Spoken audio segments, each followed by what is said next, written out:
하나님 말씀 보겠습니다. 하나님 말씀은 데살로니가전서 5장. 하나님 말씀은 데살로니가전서 5장 19절에서 22절 말씀까지 보도록 하겠습니다.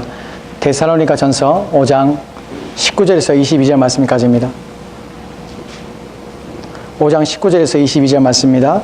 우리 찾으신 자 우리 한 절씩 우리 교도하도록 합시다. 19절 말씀 제가 봉독하겠습니다. 성령을 소멸치 말며 범사에 헤아려 좋은 것을 취하고 악은 모든 모양이라도 버리라. 아멘.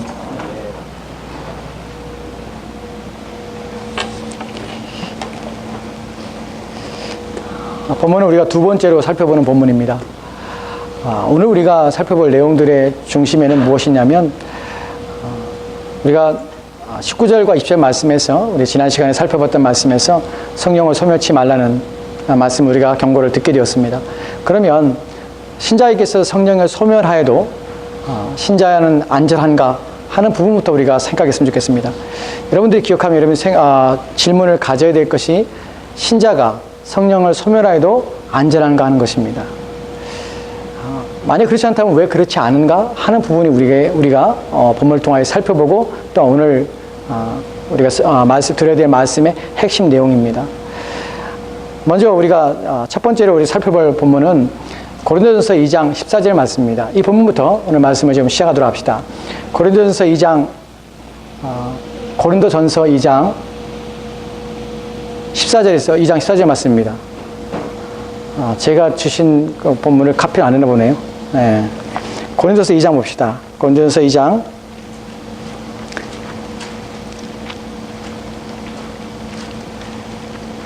2장 14절 말씀입니다.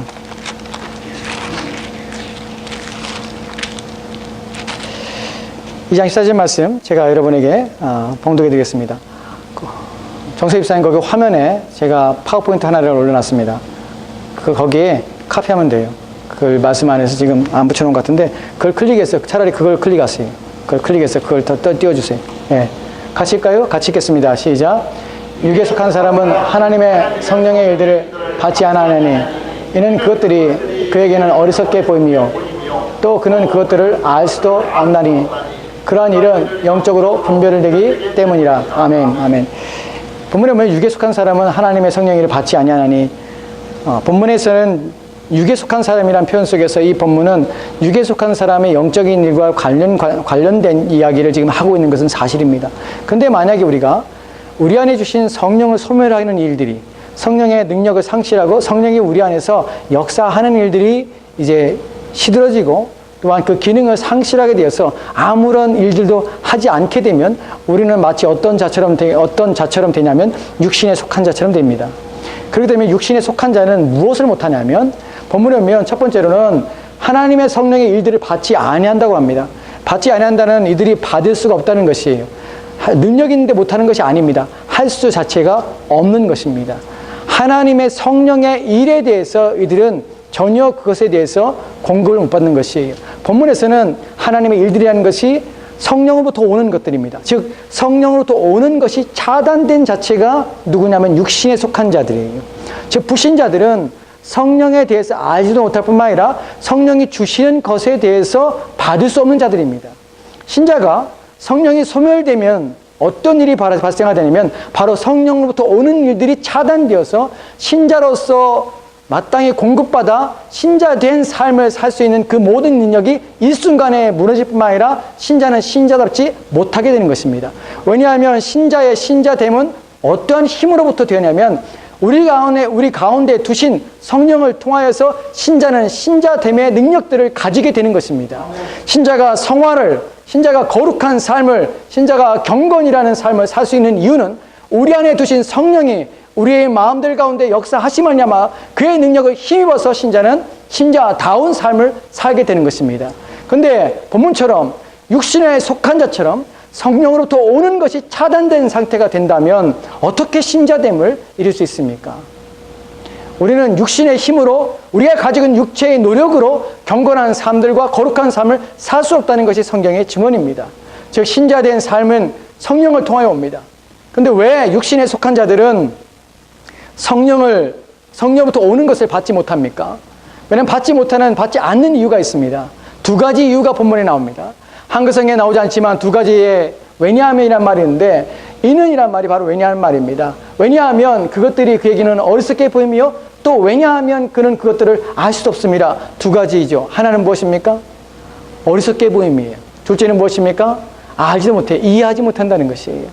여러분, 어리석게 보인다는 본문을 좀 봅시다. 하나 예를 들게요.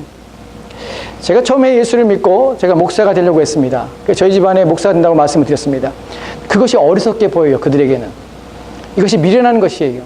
제가 예수를 믿고 저희 불신 친척들에게, 저희 또한 저희 가족들에게 들었던 말이 무엇이냐면, 예수 믿으면 밥이 나오냐? 예수 믿는다고 밥 먹여주냐? 이 말이 첫 번째 말이었어요. 그리고 끊임없이 저한테 반복하는 말이 예수 믿으면 밥 먹여주냐? 하는 말이에요. 그들에게 있어서 예수 믿는 것은 밥 먹여주는 것은 아니에요. 그들에게서 예수를 믿는 것은 자기의 삶의 어떤 가장 중요한 부분은 아니에요. 예수를 믿을 필요가 없다는 것이, 어리석게 보인다는 말이 바로 그런 것입니다. 그들에게는 신앙생활 자체가 미련해 보이는 것이에요. 아무것도 아닌데 가서 온 힘을 기울이는 것이고, 아무것도 아닌데 가서 애를 쓰는 것이에요. 그들에게 있어서 하나님께 무엇인가를 드리고 자신의 시간을 드리고 물질을 드리는 것은 어처구니 없는 일들입니다. 왜 그렇게 하냐는 것이 쓸데없이. 왜냐하면 그들은 영적인 세계를 모르기 때문일 뿐만 아니라 하나님이 살아계시다는 사실을 인식하지 못하기 때문에 그렇습니다. 그들은 자신의 주먹을 믿는다고 그러죠. 자신의 주먹을 믿으라고 합니다. 자신의 힘으로 인생을 살 수 있다고 어리석은 생각을 합니다. 그러나 그들에게 있어서 우리는, 신자는 더 어리석은 사람처럼 보이게 되는 것입니다. 이해할 수가 없는 것입니다. 또한 그들에게 있어서는 영적인 일은 이해하지 못합니다. 알 수가 없는 것이, 알아낼 수가 없습니다. 왜냐하면 신령한 것은 신령한 것밖에, 즉 영적인 일들은 성령을 통하여 주시는, 성령을 통하여 우리 마음을 여시고 우리 안에 신비한 것들이, 감춰진 것들이, 보이지 않는 것들이 무엇인지를 깨닫게 하지 않는 한 어느 누구도 그 신령한 것들을 보지 못하기 때문에 그렇습니다. 성령이 그 안에 있는 사람만 천국을 볼 수 있습니다. 성령이 그 안에 있는 사람만 그리스도 예수의 십자가의 죽음이 무슨 의미인지를 이해합니다. 이 본문을 통해서 우리가 알게 되는 것은, 성령을 소멸하면 신자에게 안전한가? 절대로 안전하지 못합니다. 절대로 그럴 수 없습니다. 여러분이 영적인 삶이 다 무너집니다. 여러분은 신앙보다 세상의 것이 더 우선순위가 될 뿐만 아니라, 여러분은 영적인 일에 앞서서 여러분이 육신의 만족을 주는 것을 더 기쁨으로 살고 만족으로 살 수밖에 없습니다. 왜냐하면 보이지 않기 때문에 그래요. 기도하라고 합니다. 보여야 기도합니다. 믿어야 기도하지요. 기도하지 못합니다. 여러분, 예배의 감격과 기쁨이 없습니다.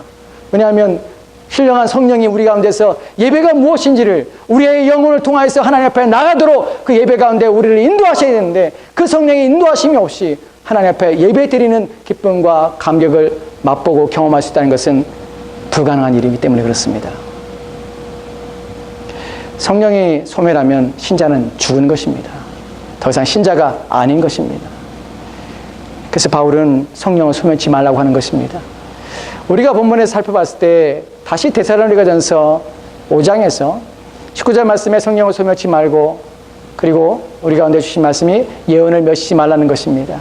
성령을 소멸하는 것과 예언과는 관계 있다고 말씀을 드렸습니다. 예언이라는 것이 하나님의 말씀에 대해서 경시하며 그것을 저버리며 거부하는 일들이 데살로니가 교회에 발생되었다는 것입니다. 오늘 우리가 살펴볼 것은 그 다음에 나오는 내용들입니다. 어떻게 그런 일이 발생했는지를 더 구체적으로 실제적인 것을 가지고 오늘 말씀을 좀 살펴보려고 합니다. 도대체 데살로니가 교회는 무슨 일이 있었던 것입니까? 무슨 일로 그들은 더 이상 하나님 말씀을 듣지 않게 되었던 것입니까?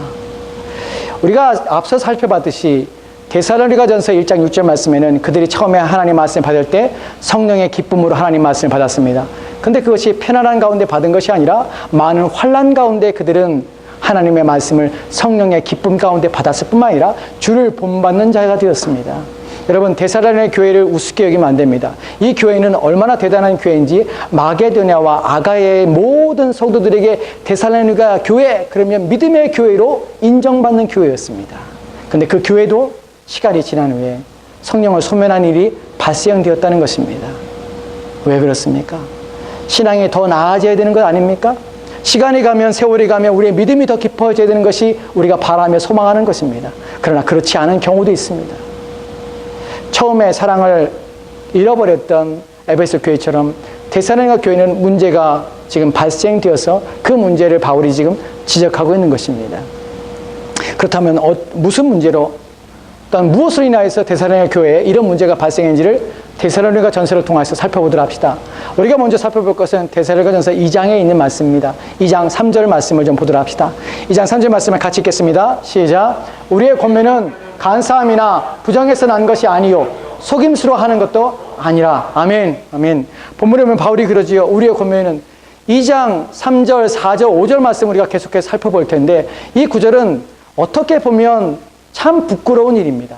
어떻게 보면 바울 입장에서는 참 말하기 싫은 것입니다. 어떻게 보면 이 구절들은 아주 자신을 비참하게 만드는 것입니다. 왜냐하면 자신을 변호할 수밖에 없는 상황이기 때문에 그렇습니다. 내가 이런 사람이야 라고 자신을 표현할 때 얼마나 스스로 이게 비참하게 느낍니까? 구차하게 여기지 않습니까? 바울이 지금 그런 입장입니다. 우리의 권면은 간사도 아니고 또 우리의 권면은 부정도 아니고 우리의 권면은 속임도 아니라 라는 말을 스스로 해야 되는 것이에요.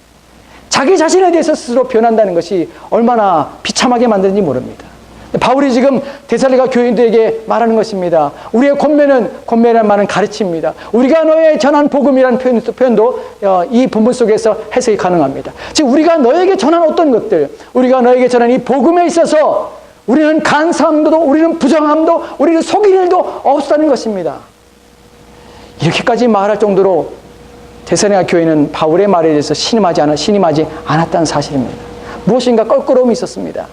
여기 본문에서 간사함이라는 어떤 의미냐면 한글성에서 간사함이라고 표현됐지만 이 본문의 단어는 오류입니다. 잘못입니다. 너에게 우리가 전한 것 중에서 잘못되거나 오류가 된 것은 없다. 부정이란 말은 불결한 마음의 동기들입니다. 우리가 너에게 복음을 전할 때 우리 마음에 혹시 행여나 불결한 동기를 가지고 어떤 꿍꿍이 속을 가지고 너희를 속여서 무슨 이익을 취하기 위한 마음을 가지고 너에게 하나님 말씀을 전하며 복음을 전한 일은 없다는 것입니다. 우리가 너희들을 속인 적이 있느냐? 우리는 아첨의 말로 너희들이 듣기 좋아하는 말로 사람을 후리며 사람의 마음을 훔치는 말로 너희들에게 말을 전한 적이 없다는 것이에요. 여러분 화술이 뛰어나서 사람의 마음을 훔치는 사람들이 있습니다.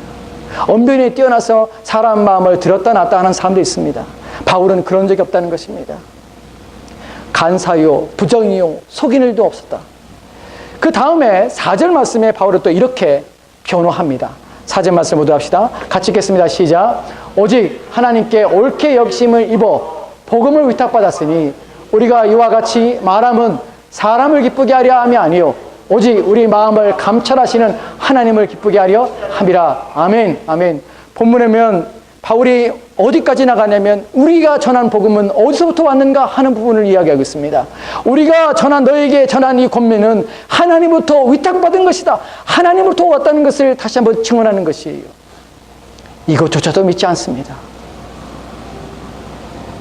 바울의 이 데살로니가 전서를 쓰면서 마음이 어떤지 모르지만 지금 데살로니가 교인들이 가지고 있는 바울을 대하는 자세와 태도는 우리가 너무나 잘 알 수 있습니다.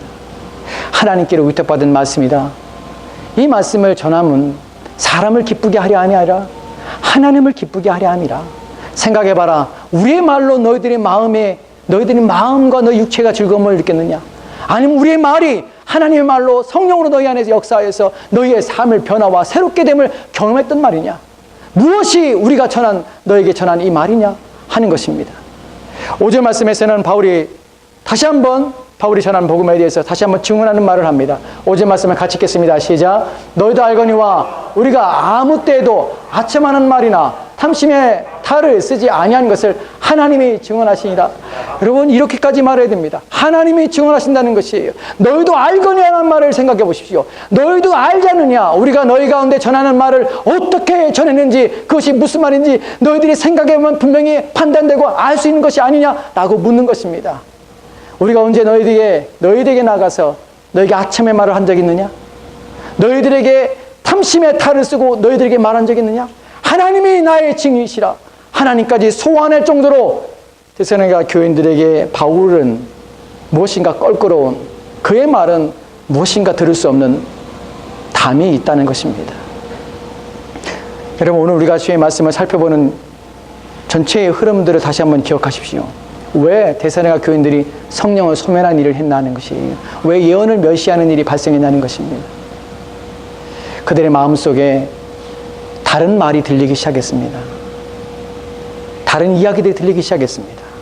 바울의 말은 그건 속임이요, 바울의 말은 간사에서 오류가 있는 것이며, 바울의 말은 불결한 마음의 동기를 가지고 우리 가운데 전한 것이며, 그의 마음은 탐욕이 가득하여서 우리를 말로 후려 우리로 하여금 자신의 유익을 위하여 우리를 그렇게 속이는 자라는 것이 바울을 대적하는 자들의 말이었습니다.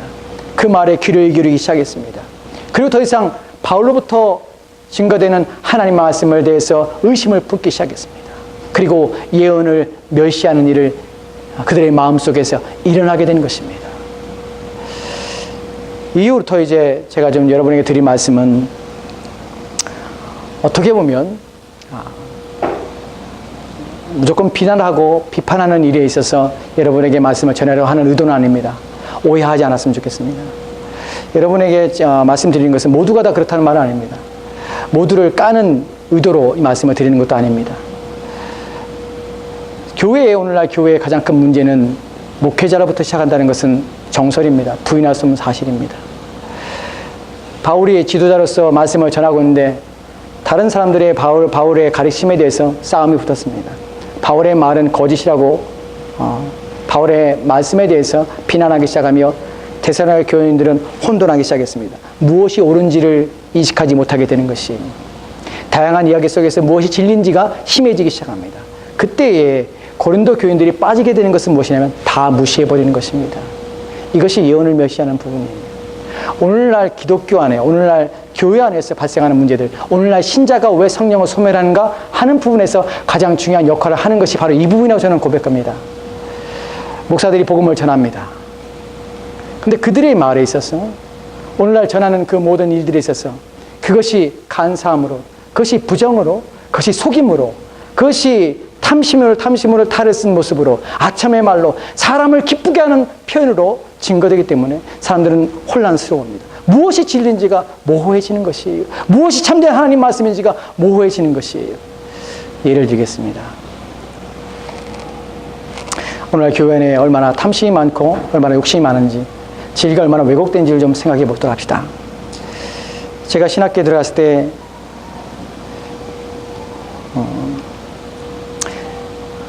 하나님 말씀을 배우면서 뜨거운 열정이 있었습니다. 모든 신학생들이 다 그렇겠죠. 주를 위해서 열심히 섬기고자 하는 마음들이 그들 안에 가득가득 채워졌을 것입니다.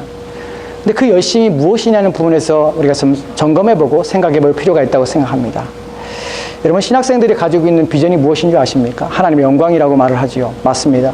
근데 그 영광이 구체적으로 무엇인지를 생각하면 좀 우리가 고민해볼 필요가 있습니다. 신학교에 들어가서 목사가 되기로 작정하고 신학을 공부했습니다. 공부하면서 그때의 마음에 꿈꾸고 마음에 생각했던 것들은 무엇이냐면 좋은 목사, 좋은 목회자가 되라는 꿈이었습니다. 근데 좋은 목회자, 좋은 하나님의 종이라는 의미가 구체적으로 무엇을 말하냐 하는 부분에서 대부분의 신학생들이 꿈꾸는 것은 교회의 담임 목사가 되는 것입니다. 또한 그 교회의 담임 목사라는 것은 대형 교회, 큰 교회 일을 이루는 것이 꿈이고 소망이 되어버립니다. 안타까운 일이지만 저 또한 그랬습니다. 제가 신학교를 다니면서 매 주일마다 체프 시간에, 예배 시간에 매 주일마다 외부에서 목사님들을 초청해서 설교를 하게 하십니다. 제가 한 번도, 그 가운데 한 번도 작은 교회, 이름 없는 목회자가 와서 설교한 적이 한 번도 없습니다. 무엇을 말하는 줄 아십니까? 은연중에 목회자들이 무엇을 배우게 되냐면 성공주의를 배우게 되는 것이에요. 어떻게 하면 나도 저와 같은 사람이 될 것인가 하는 것을 꿈꾸게 됩니다.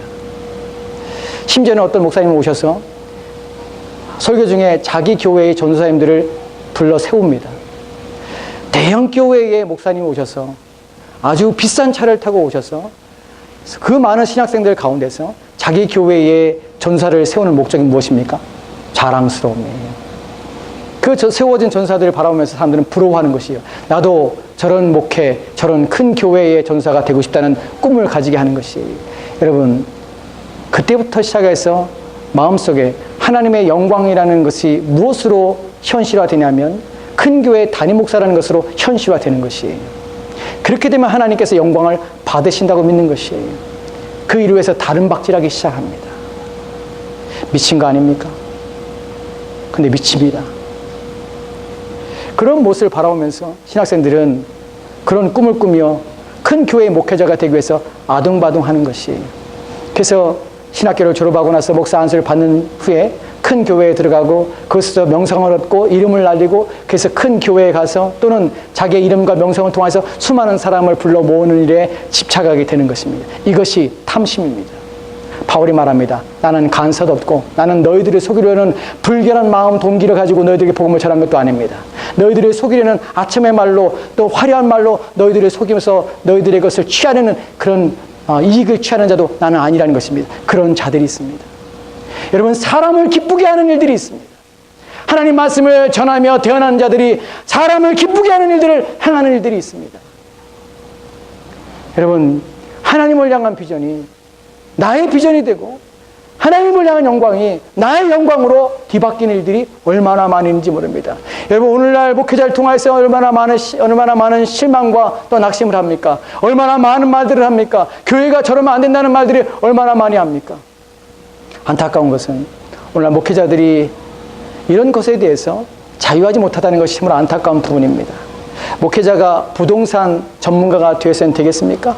교회의 몫을 또한 교회가 좋은 위치, 장소를 확보하기 위해서 또한 교회를 투자의 대상으로 생각하면서 그렇게 목회를 해서 되겠습니까? 여러분, 부정한 방법으로 교회를 건축하고 또한 사회의 규율과 또한 사회의 법칙과 또한 사회가 규정한 것들 다 어겨버리면서 뇌물을 가지고 교회를 건축하는 일들을 행해서 되겠습니까? 그런데 그것이 다 무시되는 것입니다.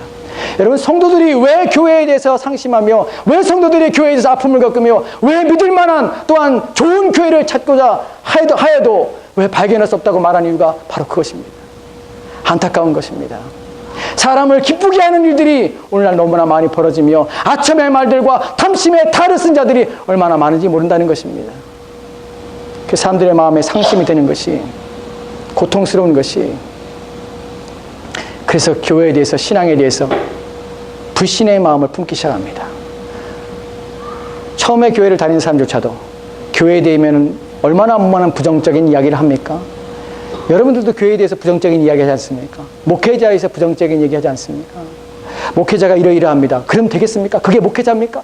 얼마나 많은 이야기를 듣는지 모릅니다.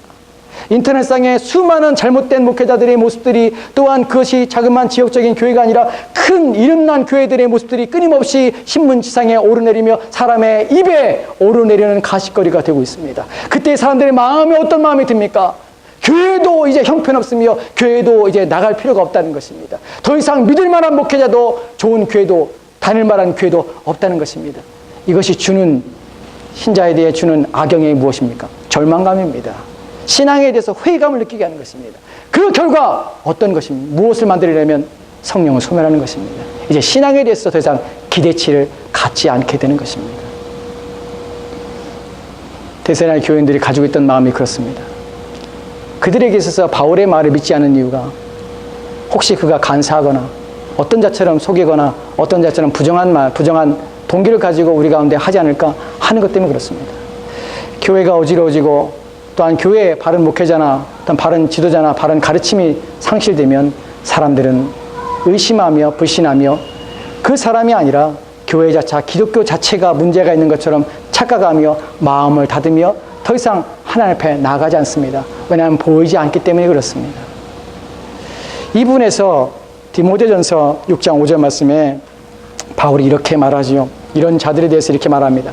같이 읽겠습니다. 시작. 마음이 부패해지고 진리를 잃어버려 경건을 이익의 방도로 생각하는 자들의 다툼이 일어나니라. 아멘, 아멘.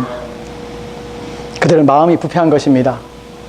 마음이 부패했을 뿐만 아니라 진리를 잃어버린 것입니다. 그래서 경건을 자신의 이익의 방도로 삼습니다. 목회자에게 가장 부끄러운 말이 무엇인지 아십니까?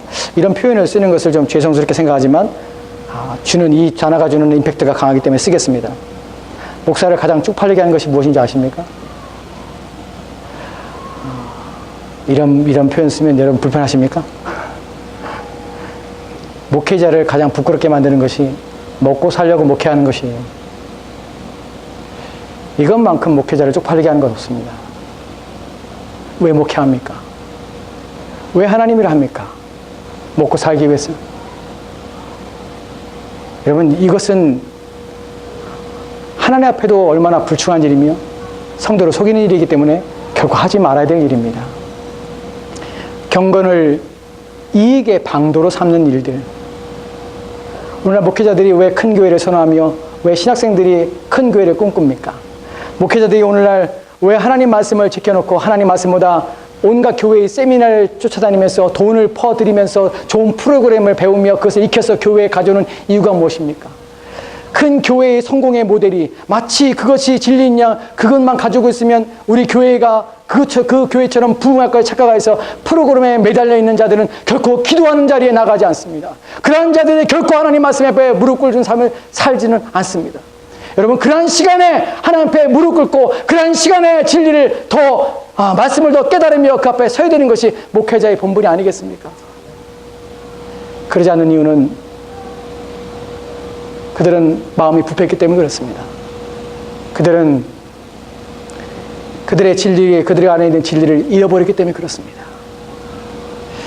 여러분, 목회자가 저의 개인적인 경우에 제가 기도하는 것 중에서 가장 많이 기도하는 것들이 있습니다. 기도 중에서 1순위로 매일 기도하는 것도 있습니다. 무엇인지 아십니까? 물질입니다. 오해하지 마십시오. 하나님 복을 더 많이 주시고 물질에 더 많이 주시고 이것 때문에 기도하는 것은 아닙니다. 제게 있어 물질은 마치 넘지 못할 산처럼 큰 벽입니다. 목회자이기에 저는 쪽팔리고 싶지 않아서 하나님 앞에 목숨을 걸고 살고 싶어서 그래서 이 물질의 부분에 대해서 하나님 앞에 끊임없이 기도합니다. 여기에 넘어지지 않게 해달라고, 목회자가 부끄럽지 않게 해달라고, 하나님 물질 때문에 내가 목회하지 않게 해달라고. 이러면 하나님 앞에 불충한 것이며 이러면 안 되기 때문에 목회의 모든 것이 무너지기 때문에 오직 하나님만을 바라보게 해달라고 저는 매일 기도합니다. 여러분 어떤지 모르겠지만 저는 날마다 기도합니다. 날마다 넘어질 수 있기 때문에, 날마다 넘어지지 않기 때문에, 날마다 그 문제가 마음에 있기 때문에 끊임없이 하나님 앞에 기도합니다. 주님, 그 문제를 내 안에서 이것 때문에 내가 목회에 실패하지 않도록, 물질의 연애 하나에서 그건 매달려서 내 인생이 망하지 않도록, 바르게 전해야 될 복음이 훼손되거나 그것이 왜곡되지 않도록, 사람을 보고 사람을 기쁘게 하는 말을 하지 않도록 하나님 나를 지켜달라고 기도합니다.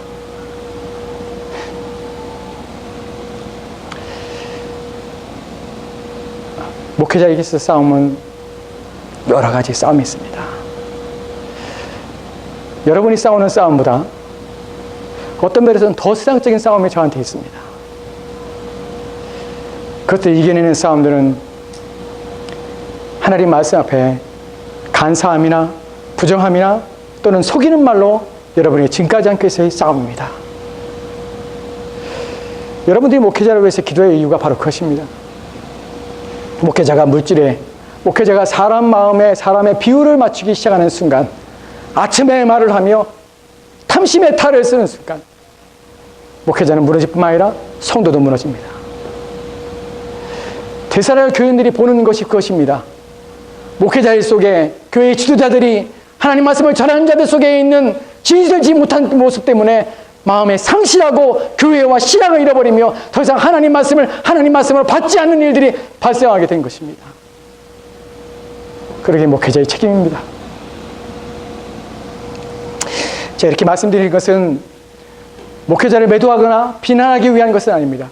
여러분, 목회자는 약합니다. 이 땅의 모든 지도자들이 온전한 것은 아닙니다. 모든 교회들이 바른 것은 아닙니다.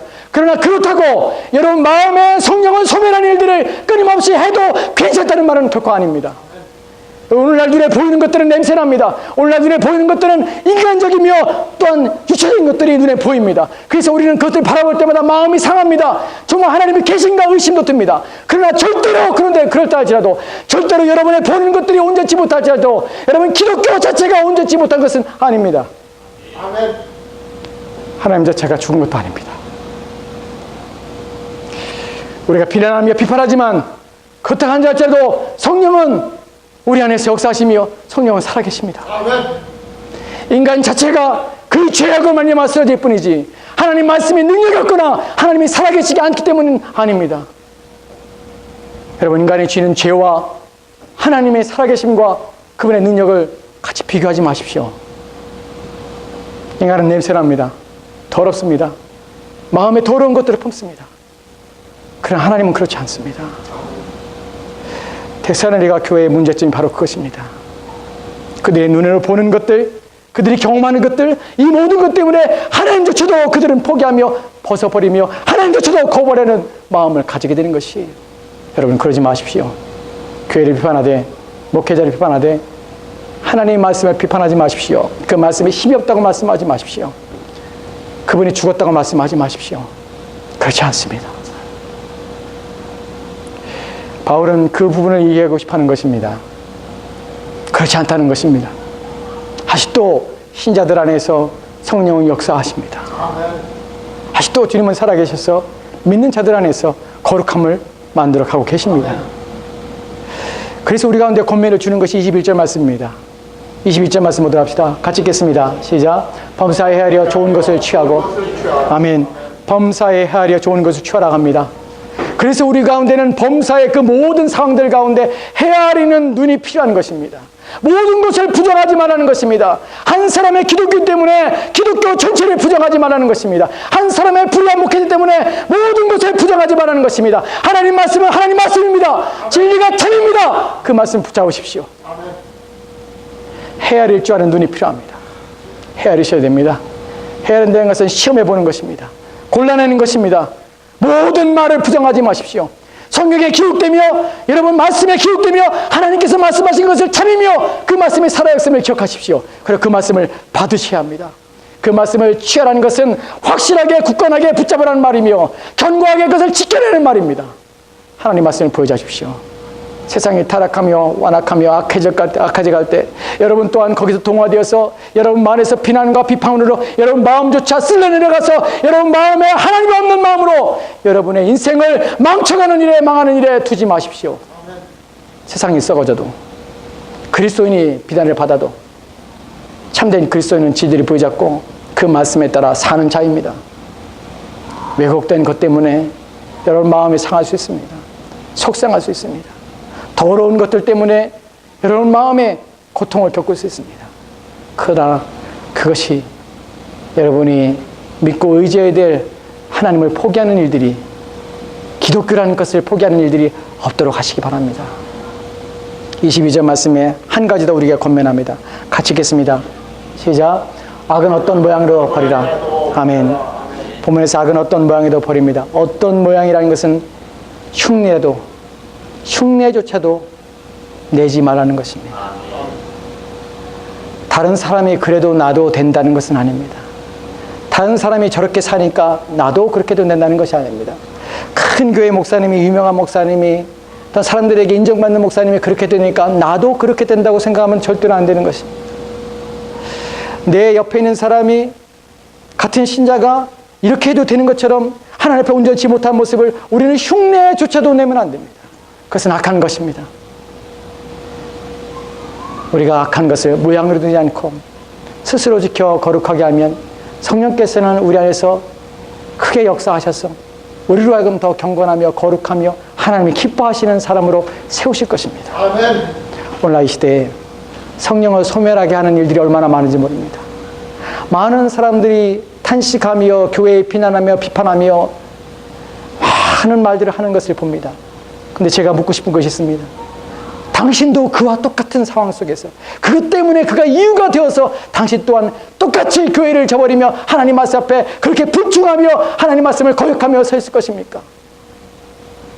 똑같은 사람 되지 마십시오. 그들이 말하는 것이 거짓은 아닙니다.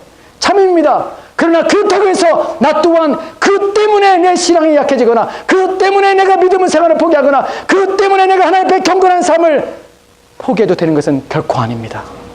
그래서는 안 됩니다. 잘못된 것을 보면 바꾸셔야 됩니다.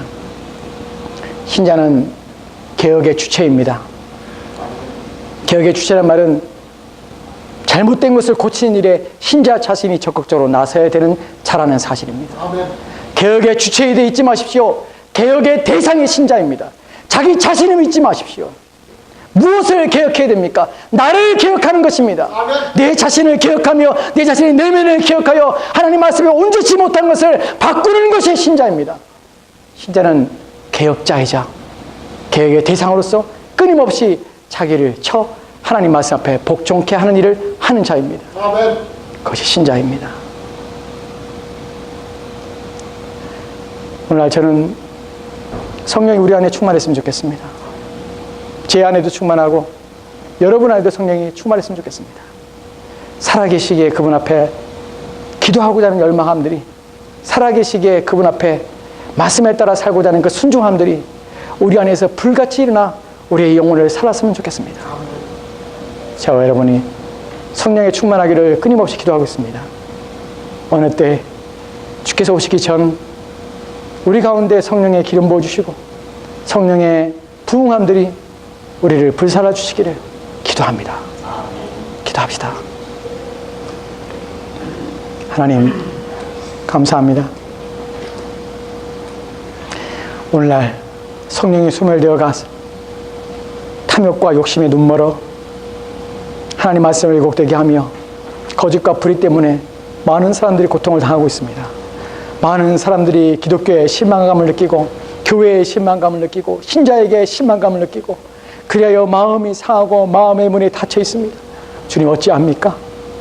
그리하여 더 이상 성령을 기억하지 못하며 성령의 능력도 바라지 못하며 하나님 말씀이 살아 역사하심을, 하나님 말씀이 능력이 있음을 하나님 기억하지 못한 채 저들의 마음은 시들어가고 비틀어져가며 메말라 갑니다. 주님, 이러한 이때에 우리의 마음을 회복하여 주시고 성령의 능력을 회복하게 도와주시옵소서. 세상이 그런다 할지라도 하나님 말씀은 살아있음을 기억하게 하시고 우리 안에 주신 성령은 역사하시며 우리의 영혼을 살리실 뿐만 아니라 하나님의 백성들을 회복하여 거룩한 하나님의 자녀로 세우시고 있음을 기억하게 도와주옵소서. 그 일에 우리가 개혁자가 되어서 우리 자신의 변화와 새롭게 됨으로 하나님 앞에 서도록 날마다 애쓰며 수고함이 우리 가운데 있도록 도와주옵소서. 기도의 자리에 나오게 하옵소서. 말씀의 자리에 나오게 하옵소서. 하나님을 섬기며 하나님의 말씀에 따라 살고자 하는데 나오도록 도와주시옵소서. 주께서 우리 마음에 거룩한 불길이 일어나도록 역사하시기를 소망하며 살아계신 예수 그리스도로 기도합니다. 아멘.